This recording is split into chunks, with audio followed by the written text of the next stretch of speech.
একটি বৈষম্যহীন সমাজ গঠনের জন্য আমি সর্বোচ্চ চেষ্টা করব। একটি সন্ত্রাসমুক্ত এবং একটি দুর্নীতিমুক্ত বাংলাদেশ গড়ার জন্য আমরা যাতে এই ঢাকা 18 সন থেকে শুরু করতে পারি ইনশাআল্লাহ। আন্তর্জাতিক মাতৃভাষা দিবস, এই মাতৃভাষা দিবস উপলক্ষে ভাষা শহীদদের শ্রদ্ধা জানানোর জন্য আমরা এখানে এসেছি।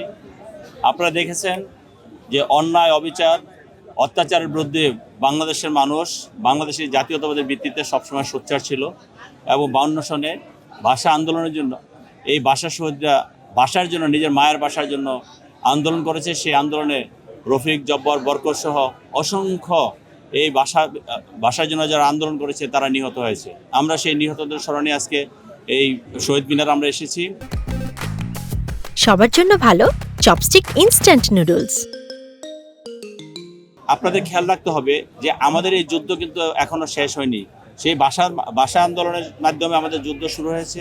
তার পরবর্তীতে আমরা 69-এ গণ আন্দোলন করেছি, 71-এ স্বাধীনতা যুদ্ধ করেছি, পরবর্তীতে আমরা স্বৈরাচার বিরুদ্ধে আন্দোলন করেছি। এভাবে প্রতিটা মুহূর্তে আন্দোলন করতে করতে আজকে আমাদের এই অবস্থা এসেছে। আমরা মনে করি শহীদ রাষ্ট্রপতি জিয়াউর রহমান বাংলাদেশ যখন স্বাধীন করেছে, স্বাধীনের পর থেকে আমরা মনে করেছিলাম বাংলাদেশে আমাদের আর কোনো যুদ্ধ করতে হবে না, বাংলাদেশে আমাদের কোনো আন্দোলন সংগ্রাম করতে হবে না। কিন্তু পরবর্তীতে দেখেছি যে প্রতিটা সময়, প্রতিটা মুহূর্তে যখন ফেসিবাদীরা এদেশের শাসনভার নিয়েছে, যখন স্বৈরাচারীরা এদেশের শাসনভার নিয়েছে, তখন আমাদের আন্দোলন করতে হয়েছে, যুদ্ধ করেছে। ভাষা শহীদরা যেভাবে শহীদ হয়েছে, আমাদের দেশে গণতন্ত্র রক্ষার জন্য, ভোটাধিকার রক্ষা করার জন্য আমাদের অনেককে শহীদ হতে হয়েছে। তার এই ধারাবাহিকতায় যে গত 17 বছর আমরা যে আন্দোলন সংগ্রাম করলাম, সেই আন্দোলন সংগ্রাম ফসল হলো 5ই আগস্ট। 5ই আগস্ট ফেসিবাদীরা পালিয়ে গেছে, খুনি হাসিনা পালিয়ে গেছে, তার দোসররা এখনও আছে। এই যে গত 12 ফেব্রুয়ারি যে নির্বাচন হলো, নির্বাচনে একক সংখ্যাগরিষ্ঠতা লাভ করে আজকে বাংলাদেশের প্রধানমন্ত্রী হয়েছেন আমাদের নেতা মাননীয় বিএনপির মাননীয় চেয়ারম্যান জনাব তারেক রহমান সাহেব বাংলাদেশের প্রধানমন্ত্রী হয়েছেন। আমরা বিশ্বাস করি এই প্রধানমন্ত্রীর নেতৃত্বে আগামী দিনে বাংলাদেশ গড়বে এবং বাংলাদেশে আর কখনো কোনো ধরনের এই ধরনের ফেসিবাদ বিরোধী, গণতন্ত্র বিরোধী বা ভোটের জন্য কারো আর জীবন দিতে হবে না।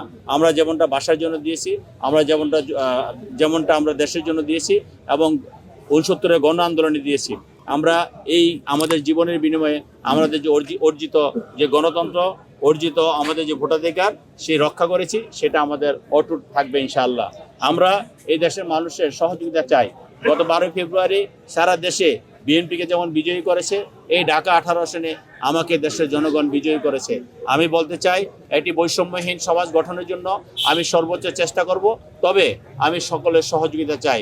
যেভাবে আমরা নির্বাচনটা করেছি, আপনারা দেখেছেন নির্বাচনের সময় আমাদের যে সমস্ত নেতৃবৃন্দ ছিলেন, আমাদের যে সমস্ত প্রতিযোগীরা ছিলেন, আমি সকলকে ঐক্যবদ্ধ রাখার চেষ্টা করেছি, তারাও আমাকে সহযোগিতা করেছে। এবং নির্বাচনের পরে আমি যখন বিজয়ী হয়েছি, তাদেরকে আমি ফোন করেছি, তারা আমার বাসায় এসেছে, আমাকে কথা দিয়েছে যে আমরা সকল ঐক্যবদ্ধভাবে কাজ করব। আমি ঢাকা 18 সনের সমস্ত নাগরিকদেরকে আমি আহ্বান জানাবো যে আপনারা আমাকে সহযোগিতা করবেন। আমি ইনশাল্লাহ আপনাদের পাশে থেকে আমরা একটি বৈষম্যহীন সমাজ ব্যবস্থা দিতে আমরা বদ্ধপরিকর, এবং আমাদেরকে যদি সহযোগিতা করেন ইনশাল্লাহ আমরা সেই ব্যবস্থা অত দ্রুতই করতে পারবো। সেই জন্য আমি বলবো, আবারও আহ্বান জানাচ্ছি জনগণ যাতে আমাকে সহযোগিতা করে। আমি আপনাদের সহযোগিতা চেয়ে আগামী দিনে একটি সুন্দর দেশ গড়ার প্রত্যয় ব্যক্ত করছি। এবং আমাদের নেতা বিএনপির চেয়ারম্যান, বাংলাদেশের আজকের প্রধানমন্ত্রী জনাব তারেক রহমান যে অঙ্গীকার নিয়ে প্রধানমন্ত্রী হয়েছেন, আমরাও সেই অঙ্গীকার নিয়ে দেশ গড়ার কাজে নিজেকে আত্মনিয়োগ করব। তবে আমি একা চাইলেই সমাজ পরিবর্তন করতে পারবো না, আপনাদের সকলের সহযোগিতা আমাদের সেখানে দরকার হবে। এবং আমি কিন্তু বারবার বলেছি, আমি সর্বস্তরে আপনাদের সহযোগিতা চাই।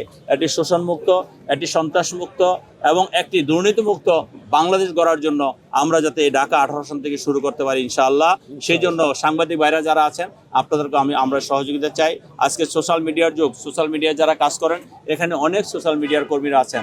আপনাদেরকে অনুরোধ করব, যেখানে ভালো সেখানে আপনারা অ্যাপ্রিসিয়েট করবেন, এবং যেখানে খারাপ হবে আপনারা আমাদেরকে যৌক্তিক এবং গঠনমূলক বিরোধিতা করবেন বা আমাদের বিপক্ষে কথা বলবেন, কিন্তু অতিরঞ্জিত কিছু যাতে না হয় সেদিকে আমি আপনাদেরকে দৃষ্টি আকর্ষণ করব। এবং সর্বশেষ আমি একটি কথাই বলবো, আমি ব্যক্তিগতভাবে সকলের সহযোগিতা চাই, আমার দল সহযোগিতা চায়, এই এলাকার মানুষ আপনাদের সহযোগিতা চায়। আপনাদের সহযোগিতা নিয়ে আমরা একটি সুন্দর বাংলাদেশ গড়ব।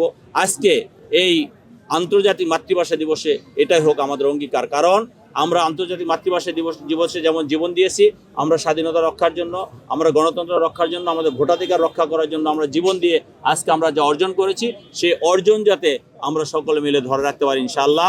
এবং আমার চেষ্টার কোনো ত্রুটি থাকবে না, আমি সর্বোচ্চ দিয়ে এই এলাকার মানুষকে স্বস্তি দেওয়ার চেষ্টা করব।